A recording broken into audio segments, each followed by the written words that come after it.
এই মারণ বানটা কি করে বুঝবো যে আমার উপর ক্রিয়া করা হয়েছে, আর এটা কি করে ক্রিয়া করে অ্যাকচুয়ালি? মারণ বানে ক্রিয়াটা খুব আমাদের বাজে বলি, এখন খুব চলছে।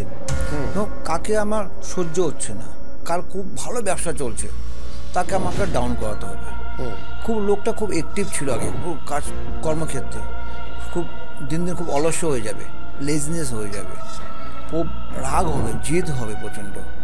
তারপর কোথায় যেতে ইচ্ছা করবে না, অথবা কোনো খাওয়া দাওয়া কম খাবে, ঠিক আছে। বিশেষ করে হচ্ছে পেটে মানে নাভির তলে প্রচুর ব্যথা করবে, নাভির মধ্যে কামড়াবে, ঠিক আছে। তারপর হলো পিন, যে পিন যে বলছি না, বা পিন যে গেঁথে দেয়, এগুলো সব মারণ বানের ক্রিয়া। সে পদ্ধতি আলাদা আলাদা হয়ে থাকে। এই মারণ বান যদি কাউকে মারা হয়, বাঁচা মাস মিনিমাম 3 মাস সে লোক মৃত্যু হতেই হবে।